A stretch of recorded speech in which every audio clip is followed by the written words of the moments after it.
মায়ের দোয়া কাকে বলে? ইমাম বুখারী রাহিমাহুল্লাহর জীবন থেকে আমরা সেটা পাচ্ছি। এ প্রসঙ্গে যদি কিছু বলেন। ইমাম বুখারী রাহিমাহুল্লাহ তিনি যখন ছোটবেলায় একেবারে শিশুকালে তখনই আল্লাহ সুবহানাহু ওয়া তাআলা তার বাবা ইসমাইল যার নাম ছিল, আল্লাহ সুবহানাহু ওয়া তাআলা তাকে দুনিয়া থেকে নিয়ে যান এবং ইমাম বুখারী রাহিমাহুল্লাহর নাম ছিল মুহাম্মদ, তার আরেক ভাইও ছিলেন। তার মা তার এই ছোট দুটি সন্তানকে নিয়ে দিনাতিপাত করতে লাগলেন বুখারায়, যেটা রাশিয়ার একটি জায়গা। সেখানে দিনাতিপাত করতে লাগলেন। হঠাৎ করে একদিন তার সন্তান মুহাম্মদ ইবনে ইসমাইল আল বুখারী, ইসমাইলের সন্তান, ইসমাইলের ছেলে মুহাম্মদ, যাকে ইমাম বুখারী নামে আমরা চিনি, সেই ইমাম বুখারী রাহিমাহুল্লাহ ছোটোবেলাতেই হঠাৎ করে শক্তি হারিয়ে ফেললেন, তিনি অন্ধ হয়ে গেলেন। মা তো ব্যাকুল হয়ে গেলেন। যে কোনো মায়ের কাছেই সন্তানের অসুস্থতা পৃথিবীর সবচেয়ে বড় কষ্ট। মা অস্থির এবং ব্যাকুল হয়ে গেলেন সন্তানের এই কষ্টে, সন্তানের জীবনের এই বিপদ দেখে। তিনি একদিন আল্লাহ সুবহানাহু ওয়া তাআলার কাছে রাতে অনেক কান্নাকাটি করলেন, দোয়া করলেন। প্রায় দোয়া করতেন, বিশেষ করে একদিন অনেক বেশি দোয়া করলেন, কান্নাকাটি করলেন আল্লাহ সুবহানাহু ওয়া তাআলার কাছে, আল্লাহ আমার সন্তানের দৃষ্টি আপনি ফিরিয়ে দেন, আমার সন্তানের প্রতি আপনি রহম করুন। অনেকভাবে দোয়া করলেন।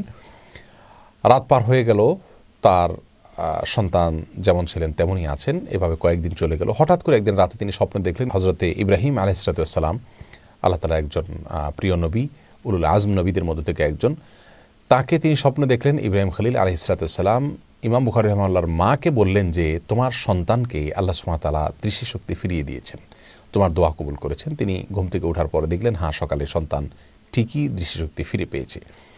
ইমাম বুখারী রাহিমাহুল্লাহর মায়ের অস্থিরতা, ব্যাকুলতা ছিল সন্তান তার চোখ থাকবে, দৃষ্টিশক্তি থাকবে, সে কোরআন এবং হাদিসের নলেজ এবং এলিম অর্জন করবে, অন্যদের মধ্যে ছড়াবে, বিস্তার করবে।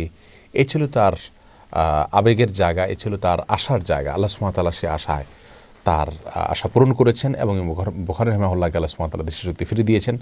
এবং পরবর্তীতে আমরা জানি ইমাম বুখারী রাহিমাহুল্লাহর কী অবদান গোটা বিশ্বে রয়েছে, গোটা পৃথিবীর মুসলমানদের জন্য কী অবদান তিনি করে গেছেন।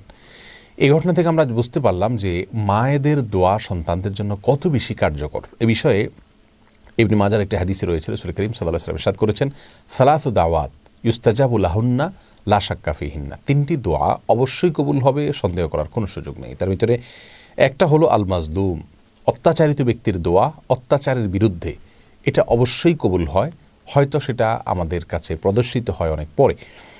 আরেকটা হলো আল মুসাফির, মুসাফির ব্যক্তি সফর অবস্থায় যে দোয়া করেন সেটা কবুল হয়। আরেকটা হলো যারা জন্মদাতা হন তাদের দোয়া সন্তানদের জন্য আল্লাহ সুবহানাহু ওয়া তাআলা কবুল করেন। তাহলে এখানে এই তৃতীয় পয়েন্ট থেকে আমরা বুঝতে পারলাম মা বাবা তারা যদি দোয়া করেন আল্লাহ সুবহানাহু ওয়া তাআলা সে দোয়া কবুল করবেন। এজন্য সন্তানদের জন্য মা বাবাদের অনেক বেশি দোয়া করা উচিত।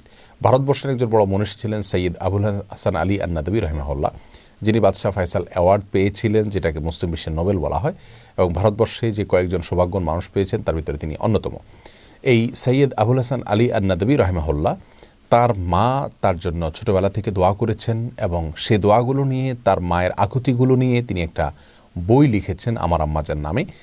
সেখান থেকে এটাও প্রতিমান হয় যে আল্লাহ সুবহানাহু ওয়া তাআলা তার মায়ের প্রতিটা দোয়াকে কবুল করেছেন। অতএব অনেক মায়েরা আছেন তাদের সন্তানদের এরকম বড় মানুষ হোক তারা চান, ভালো মানুষ হোক তারা চান। এই জন্য তাদেরকে বিশেষ করে সূরা ফুরকানের আয়াত নম্বর ৭৪ শেষের অংশ রব্বানা হাব লানা মিন আজওয়াজিনা ওয়া যুররিয়াতিনা কুররাতা আয়ুন ওয়াজআলনা লিল মুত্তাকিনা ইমামা, এই দোয়া পড়তে হবে। এর পাশাপাশি সাধারণভাবেও আল্লাহর কাছে সন্তানের জন্য দোয়া করতে হবে। দোয়া কবুলের সময়গুলোতে মায়েদের চোখের পানি যত বেশি পড়ে সন্তানরা আল্লাহ সুবহানাহু ওয়া তাআলার কাছে তত বেশি গ্রহণযোগ্য হয়। আল্লাহ আমাদের সকল মায়েদেরকে তাদের সন্তানদের জন্য এভাবে নেক দোয়া করার তৌফিক দান করুন। অনেক অনেক ধন্যবাদ আপনাকে, জাযাকাল্লাহ খায়ের।